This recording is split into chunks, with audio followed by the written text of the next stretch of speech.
Empecé hablando de una circunstancia difícil a nivel familiar y a nivel personal. Y nos rodean a veces circunstancias muy difíciles en la vida. A veces hasta llegamos a pensar que no nos queda ninguna esperanza. A veces llegamos a pensar que estamos totalmente derrotados. Y en este tiempo, y hablando de la parte de la temperatura, de la parte ambiental, nos está acompañando un verano como quizás en muchos tiempos no lo habíamos recibido, con unas temperaturas hasta de 33 grados, 36, imagínense. Eso no lo habíamos experimentado en mucho tiempo, y todo eso ha colocado a muchas regiones de nuestro país en circunstancias difíciles, y uno escucha como grandes incendios en todo el país, pero incendios de una magnitud muy grande. Los ríos están con un caudal muy mermado, lo mismo que los embalses, y de acuerdo a las noticias, como que el verano todavía se prolonga y miren, ya los niveles están muy bajos. Hay una incertidumbre con los cultivos, hay una incertidumbre también con el posible racionamiento de energía que se va a poder presentar en nuestro país. Y todo esto repercute entonces en la misma estabilidad social. Creo que nos vamos llenando de preocupaciones y de incertidumbres, e incluso el mismo bolsillo de todos nosotros va sintiendo entonces como los muchos productos se van encareciendo demasiado. Y entonces, claro, hoy hablamos del verano, pero nosotros acabamos de salir de un invierno también de magnitudes muy grandes. Creo que también nunca habíamos experimentado un invierno con el tiempo prolongado y de la magnitud del invierno. Y si fuera poco, también venimos de experimentar una pandemia que nos marcó y que cambió no solamente maneras de pensar, sino que ha cambiado estilos de vida. La pandemia cambió estilos de vida en muchos de nosotros. Pero en medio de situaciones como estas, muchas personas llegan a manifestarnos: ¿dónde está tu Dios? ¿Dónde está ese Dios en el que crees y en el que confías?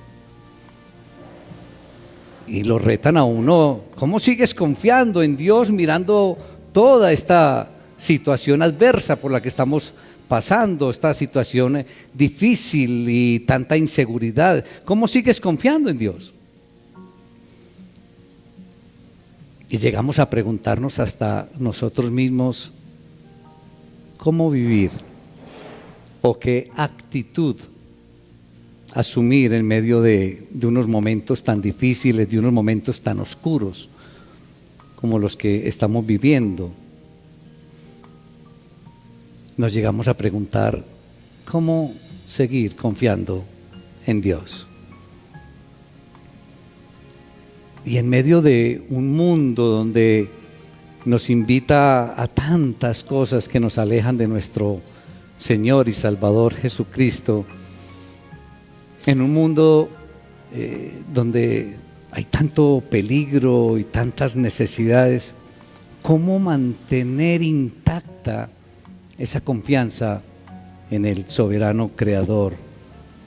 ¿Cómo mantener esa confianza en nuestro Señor y Salvador a pesar de tanto distractor? Y es posible, iglesia, es posible, claro que es posible mantener la confianza en el Señor.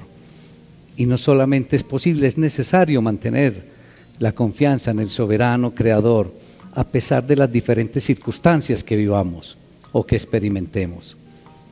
Y el Señor, por medio de una porción de la palabra hoy, nos va a enseñar, nos va a entregar que sí es posible mantener la confianza y que es necesario mantener la confianza en Dios. Por eso los invito, hermanos, para que vamos al libro de Daniel. y nos ubicamos en el capítulo 3 de Daniel. Vamos a leer a partir del versículo 8. Y leo la palabra en el nombre del Padre, del Hijo y del Espíritu Santo. Amén. Por esto en aquel tiempo algunos varones caldeos vinieron y acusaron maliciosamente a los judíos. Hablaron y dijeron al rey Nabucodonosor: Rey, para siempre vive. Tú, oh rey, has dado una ley que todo hombre al oír el son de la bocina, de la flauta, del tamboril, del arpa, del salterio, de la zampoña y de todo instrumento de música, se postre y adore la estatua de oro. Y el que no se postre y adore sea echado dentro de un horno de fuego ardiendo. Hay unos varones judíos, los cuales pusiste sobre los negocios de la provincia de Babilonia, Sadrach, Mesach y Abednego. Estos varones, oh rey, no te han respetado, no adoran tus dioses, ni adoran la estatua de oro que has levantado. Entonces Nabucodonosor dijo con ira y con enojo que trajesen a Sadrach, Mesach y Abednego.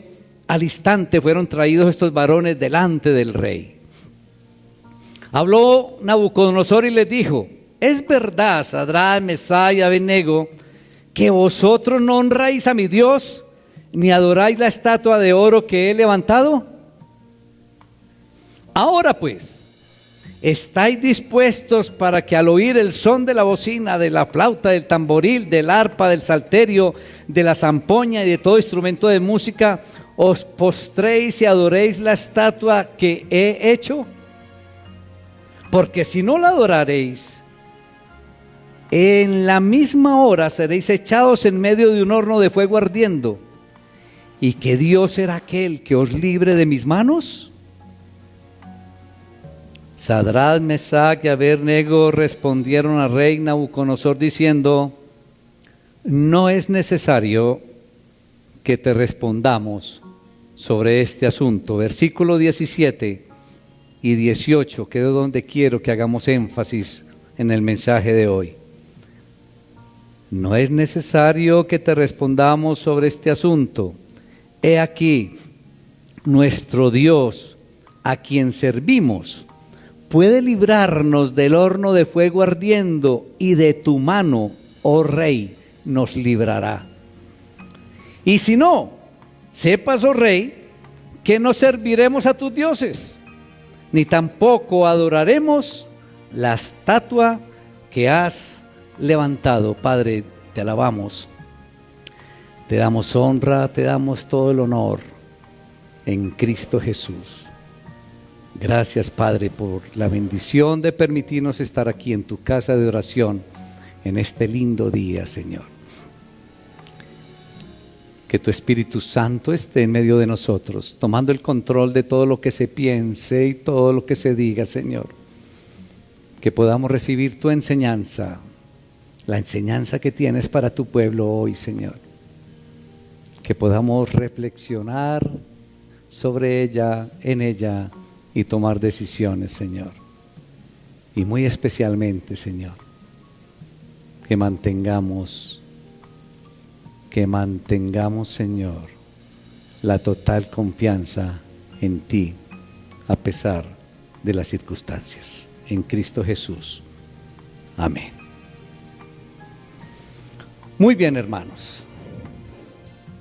¿Cómo hablar de una porción de la palabra de esta si no volvemos a repetir esa vieja historia que tanto repetimos, pero que tanto olvidamos?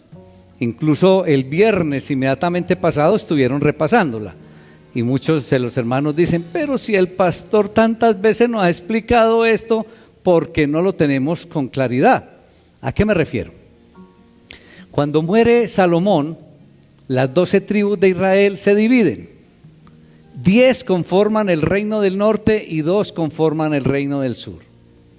El reino del norte tomó por nombre Israel y la capital fue Samaria. El reino del sur se llamó Judá y la capital Jerusalén. Muy bien. En el año 722 a.C. se dio un exilio al pueblo de Israel, a las 10 tribus del norte, por el imperio asirio. Es el que conoce como el exilio asirio, en el año 722. Y ya el reino del sur, entonces lo tomó otro imperio, pero empezó en el año 605 a.C. Y ese se llama el exilio babilónico. ¿Correcto? Hasta ahí vamos claros. Entonces todo este tema de Daniel y los amigos de Daniel se empezó a dar en el año 605 antes de Cristo, que se conoce como la primera deportación por el imperio babilónico al pueblo de Israel. En el año 597 se da la segunda deportación y en el año 586 se da lo que conocemos como la tercera deportación. Entonces el imperio babilónico había tomado al pueblo de Israel y lo había puesto cautivo. Pero, ¿cómo creen ustedes que se sentía David y que se sentían los amigos de David en una situación como esta? Un imperio, ¿sí?, que los toma, los vuelve cautivos. ¿Cómo creen ustedes que se sentía Daniel en ese momento? Daniel estaba totalmente afligido, lo mismo que todos los hermanos, todo el pueblo de Israel, pero en especial en esta porción de la palabra que nos habla de Daniel, que nos habla de los amigos de Daniel, estaban afligidos. Su patria estaba en ruinas y los ataques continuaban contra ella. Daniel entonces y sus amigos estaban cautivos en Babilonia en poder del rey Nabucodonosor. Entonces no había ninguna esperanza, especialmente en Daniel y los amigos. ¿Qué esperanza había ante una situación como esta? Ahora, en esa condición, mis hermanos, Dios le revela a Daniel el futuro del pueblo. Y le dijo entonces, le anunció que el pueblo seguiría estando bajo el dominio de imperios paganos por un tiempo más.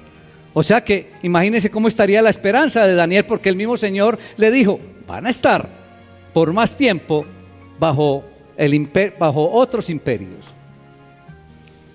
Entonces la pregunta es, ¿cómo podría confiar Daniel y sus amigos en Dios en medio de semejantes circunstancias difíciles e inseguras? ¿Qué se podría esperar entonces de parte de ellos en una situación como esa? Ahora, uno podría de pronto muy fácil tomar una decisión o mirar esa foto de Daniel y sus amigos bajo esto, pero bueno, ¿qué haría yo? ¿Cómo me sentiría yo? Si a nosotros viniera un imperio, no sé, Rusia, Estados Unidos, Venezuela, y nos tomara cautivos, nos hiciera prácticamente esclavos, ¿cómo nos sentiríamos? Esa es la situación. Esa es la situación. Entonces Daniel y los amigos vivieron un periodo de tristeza y de esclavitud. Y no solamente ellos, todo el pueblo de Israel. Pero ojo, tenemos que tener muy claro, ¿y cuál fue la causa de eso? La infidelidad del pueblo de Israel para con Dios y los pactos que había hecho Dios con el pueblo de Israel. Ese fue el motivo. Y entonces ellos estaban experimentando el juicio divino, el juicio del Señor. Y por eso los entregó en cautividad ante el imperio babilónico. Uno cuando ve qué bueno que ustedes, estoy haciendo una contextualización de los dos versículos que me quiero centrar hoy, del capítulo 3, versículos 17 y 18, para que podamos entender todo esto. Daniel y sus amigos, cuando los llevaron cautivos, recibieron una preparación total de parte del imperio babilónico. Una preparación académica, una preparación profesional, Pero ellos siempre demostraron un profundo amor a Dios, ellos siempre demostraron una profunda fidelidad a Dios, ellos siempre mostraron una identidad clara con Dios, ellos siempre conservaron la confianza plena en el soberano creador. Es lo que uno observa aquí.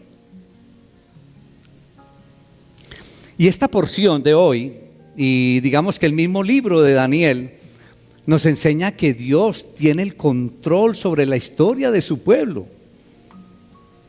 Todo el libro de Daniel, no solamente esta porción nos muestra eso, que el Señor tiene el control sobre todos nosotros que somos su pueblo, aunque estemos rodeados de circunstancias y situaciones como las circunstancias y situaciones del mundo de hoy, pero el Señor siempre tiene el control absolutamente de todo.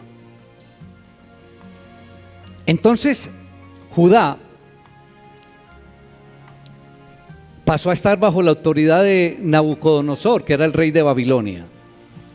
Pero el profeta aclara que fue el Señor el que los entregó en las manos de este imperio. Y eso queda claro porque cuando uno va, capítulo 1, versículo 2, miren que queda claro que el Señor los entregó, no que el imperio babilónico por su fuerza y su poder se los tomó. Aquí dice, capítulo 1, versículo 2, y el Señor entregó en sus manos a Joacim, rey de Judá, y parte de los utensilios de la casa de Dios. Entonces fue el Señor el que los entregó. Pero ¿qué fue lo que hizo el rey Nabucodonosor entonces cuando invadió a Judá? Y cuando uno empieza a leer todo desde el capítulo 1, uno se da cuenta que en primer lugar Nabucodonosor tomó parte de los utensilios de la casa de Dios que estaban en Jerusalén, los cuales puso en la casa de su Dios allá en Babilonia. Fue lo primero que hizo. En segundo lugar, entonces pidió escoger de los príncipes del linaje real, los príncipes judíos, unos jóvenes con unas características especiales. Tenían que ser inteligentes, que no tuvieran ninguna tacha, incluso que fueran hasta bonitos. Ahí dice. Entonces uno cuando ve ahí, para resumir, Babilonia entonces, ¿qué se tomó de Israel? Babilonia se tomó la riqueza, se tomó lo sagrado y se tomó el recurso humano. Y ese recurso humano era el futuro del pueblo de Israel. Ahora, ¿cuál era la estrategia entonces de este rey? Era quitarles la cultura a estos judíos e imponerles ¿cuál cultura? A ver si me estoy haciendo entender. ¿La de quién? La de Babilonia. Esa era la estrategia del rey Nabucodonosor. Por eso los llevó allá al palacio y les daba la comida y le puso a que les enseñaran, porque quería quitarles toda esa cultura e imponerles la cultura de Babilonia. Porque miren, noten ustedes si leen ahí, lo primero que hizo fue cambiarle los nombres y ponerle nombres, ¿sí?, babilónicos. Luego les impuso la comida, que ya ustedes saben qué pasó con Daniel y la comida. Luego les enseñó idiomas, les enseñó letras. Ahora uno diría, pero ¿por qué hace todo eso con estos jóvenes? A lo mejor los pudo haber tenido como rehenes. Bueno, vea, tengo estos jóvenes, aquí mencionan a Daniel y 3, pero uno no sabe cuántos más, de pronto como rehenes. O quizás después para utilizarlos como líderes administrativamente hablando, si de pronto el rey quería volver a esa región. Entonces, en otras palabras, lo que buscaba era que perdieran la identidad. Eso era lo que buscaba el rey. Pero, y que de una manera contundente y radical adquirieran entonces una nueva identidad con la cultura babilónica. Pero hay algo, empieza a suceder lo inesperado. Y lo inesperado es que Dios puso entonces a Daniel en gracia ante la persona que los estaba cuidando, que los alimentaba, ¿sí? Y entonces le concedió una petición especial que hizo Daniel, que no da lugar aquí a la explicación, porque aquí simplemente estoy dando un contexto así general para que nos ubiquemos bien en estos versículos. El Señor le ayudó físicamente a Daniel y a los amigos, les dio sabiduría y conocimiento, y Dios le dio a Daniel especialmente el entendimiento de toda visión y de todos los sueños, ¿correcto? Por eso llamo yo lo inesperado. Ahora, ¿lo inesperado para quién? Lo inesperado para el imperio, para el rey, porque para el Señor y para estos personajes que confiaban en el Señor no es inesperado entonces que el Señor tenga el control. Nosotros hoy, hermanos, que vivimos en este mundo, tenemos que tener claridad que nosotros no le pertenecemos a este mundo, que igual pasaba con Daniel y los amigos. De pronto, ¿qué podrían decir Daniel y los amigos? Bueno, estamos viviendo aquí en el palacio del rey, pero nosotros no le pertenecemos a este rey. Creo que debe ser la misma expresión de nosotros en el mundo de hoy. Y esta experiencia de Daniel nos recuerda quiénes somos y cómo practicamos nuestra identidad. La pregunta es, ¿confías en Dios? ¿Confías en Dios? Pero no en un momento tranquilo como este, donde estamos sentados tranquilitos, y sí queda muy fácil decir, confío en Dios plenamente. Porque la idea aquí es, ¿confías en Dios en condiciones extremas? ¿Confías en Dios en condiciones de inseguridad? ¿Confías en Dios en condiciones oscuras? ¿Confías en Dios donde tu propia vida puede estar en juego? Es ahí donde viene la pregunta, y es ahí donde debe darse la respuesta. O la confianza en Dios, o tu confianza en Dios depende de las circunstancias. Es una buena pregunta, un buen interrogante para respondernos hoy. Y esa capacidad de interpretar los sueños que le dio el Señor a Daniel, el rey Nabucodonosor un día tuvo un sueño, y que ninguno de los sabios que tenía se lo pudo interpretar. Pero tenía una condición, y no sé por qué no le pudieron interpretar el sueño al rey, porque era muy fácil hacerlo. Simplemente tenía el detalle que se le había olvidado que había soñado. Entonces estos personajes le tenían que decir qué había soñado y cuál era la interpretación, y ninguno fue capaz.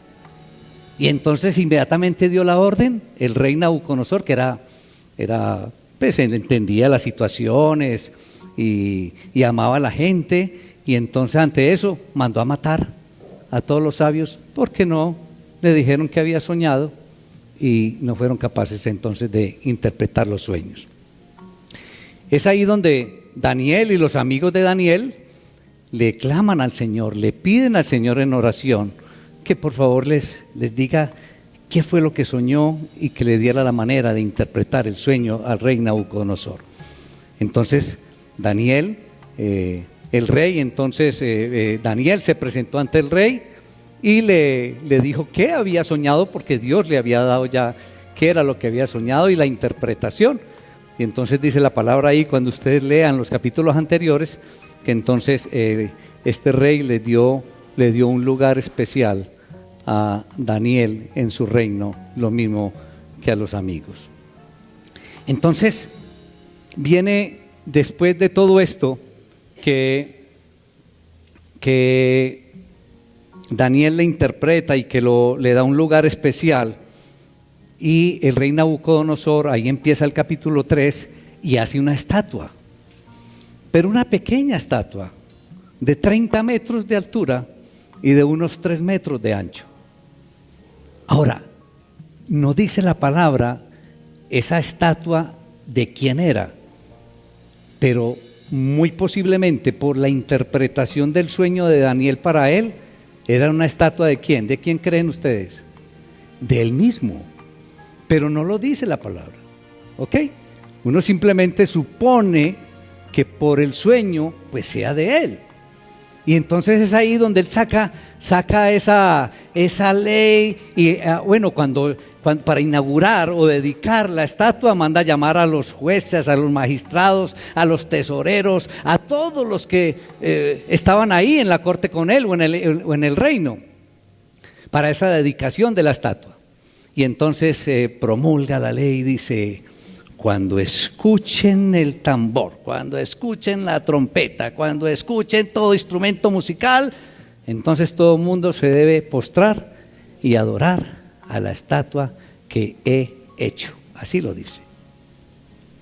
Y entonces, en ese tiempo, habían personas, afortunadamente hoy no las hay, de esos señaladores, de esos que criticones, y entonces van allá donde Nabucodonosor y le dicen: rey, vea, hay unos judíos de esos que usted le dio esos puestos allá de tan especial, hay unos judíos que están incumpliendo la ley suya. Y entonces Nabucodonosor: ¿cómo? Vea, tráigalo de una vez. Y entonces los pone ahí delante y le dice: es cierto, muchachos, que ustedes no están cumpliendo esta ley que yo acabo de promulgar. ¿O están dispuestos en este momento que suene la trompeta, que suene el tambor, que suenen los instrumentos, a postrarse y adorar la estatua que he hecho? Y entonces ahí donde viene la respuesta de ellos. Ahí parte final del versículo 16 y versículos 17 y 18 dice: no es necesario que te respondamos sobre este asunto. Y viene el versículo 17: el Dios a quien servimos, oiga, póngale cuidado, el Dios a quien servimos puede salvarnos de su castigo y del horno de fuego. ¿Eso es confianza o no es confianza en el Señor? El Dios al que servimos puede salvarnos. ¿De quién? Puede salvarnos de su castigo y del fuego y del horno de fuego. Y continúa el versículo 18: es más, aunque Él no lo hiciera. Tremendo esto. ¿Quién me puede decir con palabras así sencillas cómo iniciaron ese versículo 18 o qué quiere decir el versículo 18?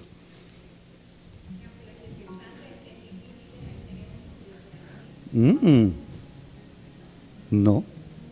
Mira, él dice: el Dios al que yo le sirvo nos puede salvar de su castigo y del horno de fuego. Y si así no fuere, ¿qué quiere decir? ¿Cómo? ¿Una qué? ¿Pero negación de qué? De que nos lo salve, claro. Lo que quiere decir: vea, Él nos puede salvar, y si no nos salva, pues no nos vamos a postrar. Es así de sencillo. Al Dios al que nosotros servimos nos puede salvar de su castigo y del horno de fuego. Y si no nos salva, su majestad debe saber que no adoraremos a sus dioses, ni nos arrodillaremos frente a la estatua de oro que ha construido. Tremendo esto. Ahora, estaban ante una situación sencilla. ¿Qué dicen ustedes? Porque si no lo hacían, ¿qué?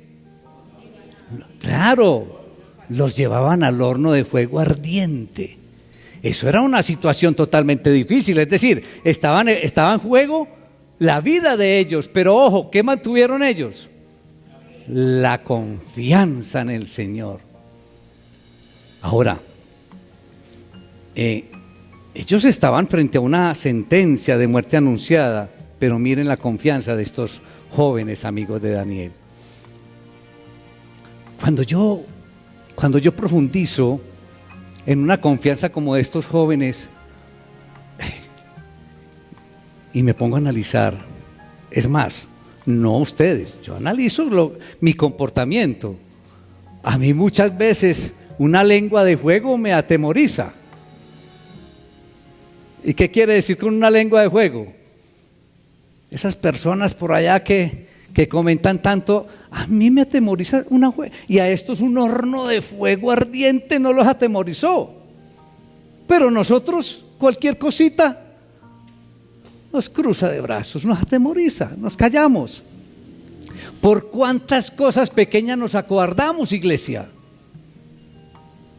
¿Por cuántas cosas pequeñas e insignificantes nos acobardamos? Miren, qué fácil resulta leer esta historia que leemos y que acabamos de comentar y contextualizar.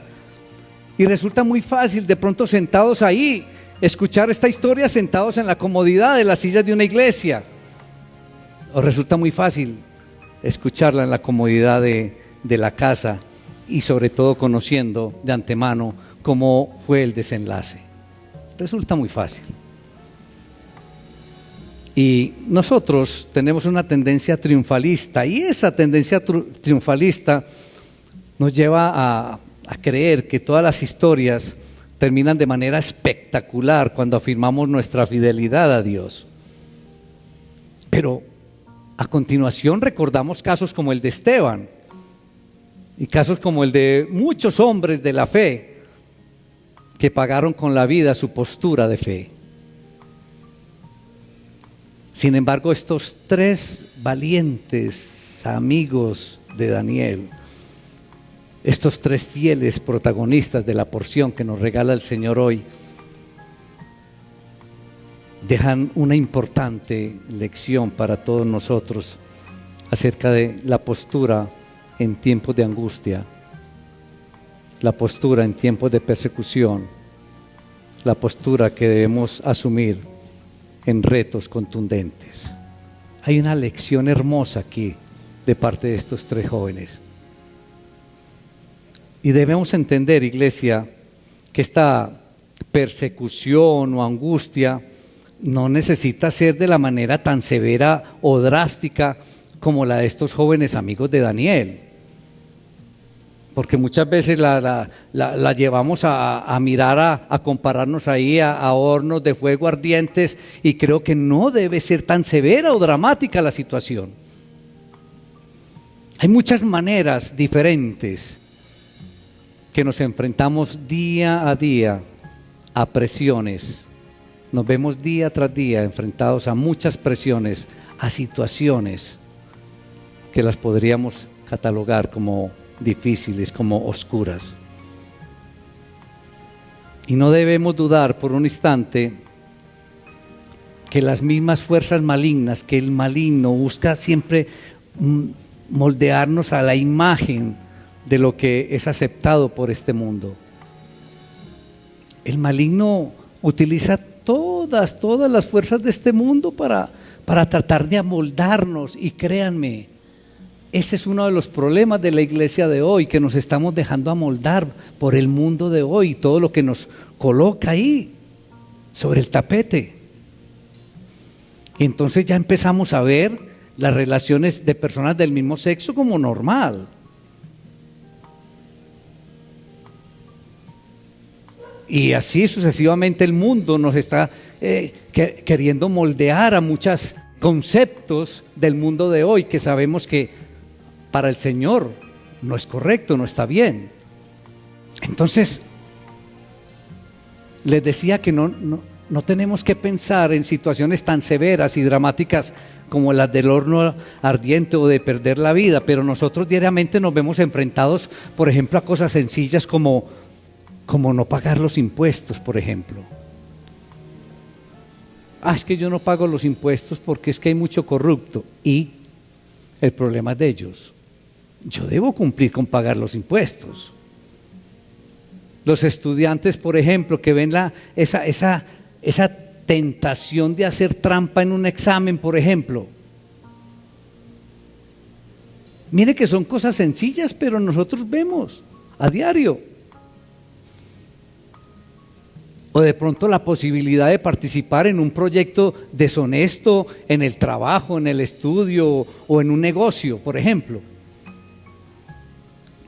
O de ceder frente a filosofías predominantes de estos tiempos. Miren que son cosas incluso sencillas, que no tienen que ser tan severas y dramáticas como el caso que estamos hablando de estos valientes amigos. Pero nosotros a diario nos vemos enfrentados a situaciones. Y los tres israelitas, estos tres personajes, se valieron de dos argumentos para responderle al rey Nabucodonosor. Y el primer argumento descansaba sobre la convicción profunda y radical de que Dios era el que iba a determinar su futuro y no el rey de Babilonia. Esa es la primera convicción que podemos deducir de la enseñanza de hoy. Estos tres jóvenes tenían la convicción profunda y radical de que Dios era el que iba a determinar el futuro y no el rey. Miren qué lindo esto, eso podemos aprender de estos jóvenes. Ahora, esta es la misma postura que adoptó nuestro Señor Jesucristo ante Pilato, porque Pilato pretendía convencerle de que tenía la autoridad para hacer con él lo que quisiera. ¿Y qué le respondió Jesús? Por ahí en Juan 19: ninguna autoridad tendrías contra mí si no se te fuera dada desde arriba. Hermoso esto. Es decir, iglesia, los hijos de Dios, en la hora de la prueba, que ya manifestamos que a diario nos vemos ahí, enfrentados a muchas pruebas, por sencillas que sean, los hijos de Dios no cedemos a la tentación de creer que la situación en la que nos encontramos está más allá del control del soberano creador.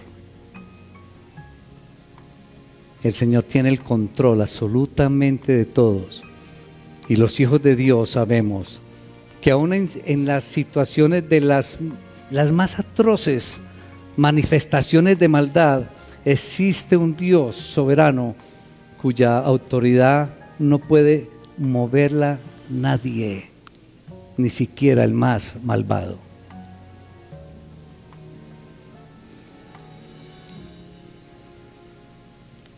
En primer lugar, podemos recibir esta enseñanza, esa convicción profunda de que el futuro de cada uno de nosotros lo determina el soberano creador.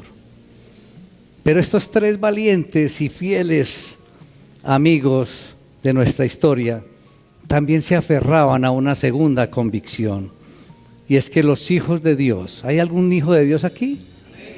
Claro, se aferraban a la convicción que los hijos de Dios han sido llamados a una vida de obediencia incondicional.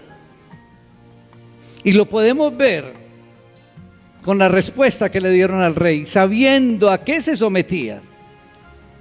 Tenían la convicción de una vida de obediencia plena, de una vida de obediencia sin condiciones. Y frente a situaciones donde peligra aquello que garantiza el bienestar personal, un hijo de Dios no duda en escoger el camino de la lealtad hacia lo que es justo y bueno delante del Santo, delante del soberano creador.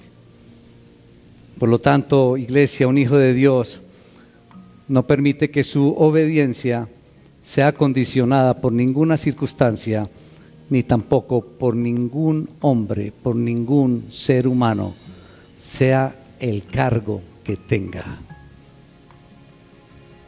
Y ante tal circunstancia, un hijo de Dios se abre a la posibilidad de ver la más increíble manifestación de la gracia de Dios.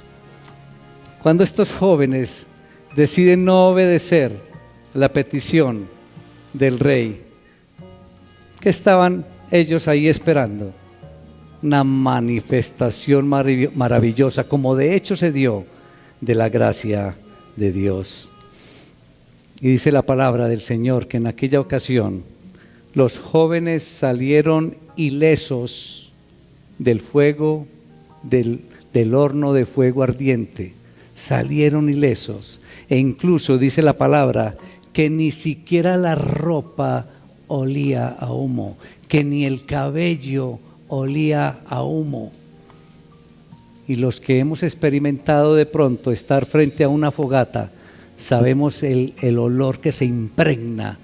Y ellos estaban en medio del horno ardiente. Y lo más maravilloso, y ustedes cuando lean, mis hermanos, deleítense con lo que observó el rey adentro del horno. No solamente observó los 3 jóvenes, sino que observaron a 4 personajes. Y ya ustedes saben cuál era el 4.º personaje, mis hermanos. Estos jóvenes salieron ilesos del fuego.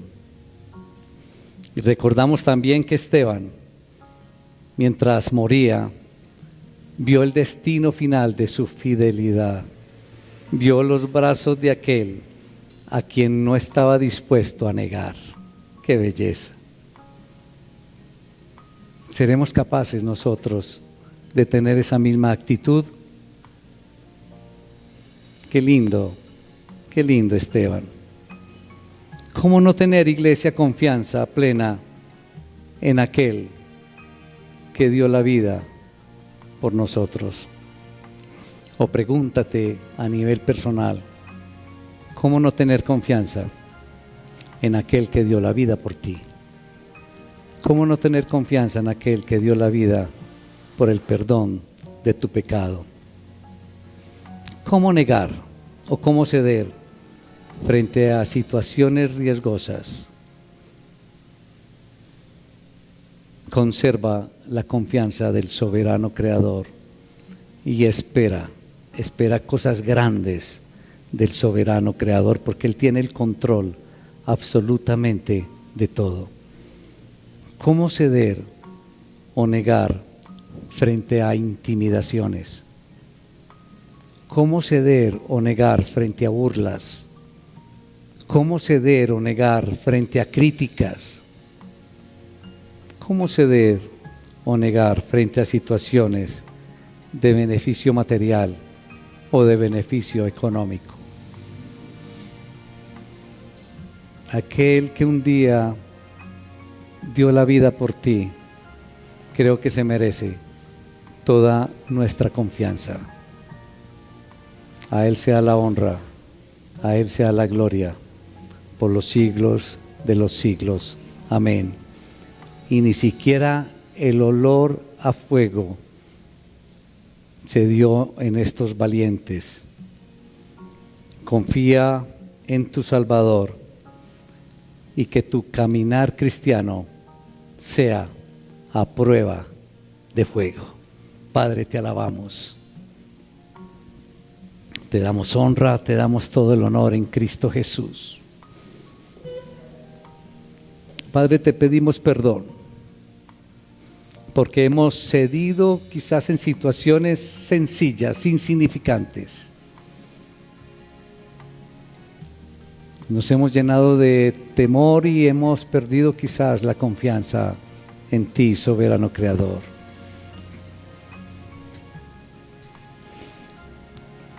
Y nos muestras hoy cómo estos jóvenes, ante una situación extrema, permanecen confiados en ti, Señor,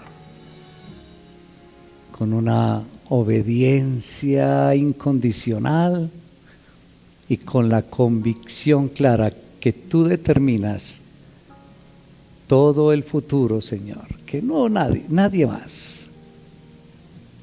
Ayúdanos a llevarnos con claridad esta enseñanza, Señor.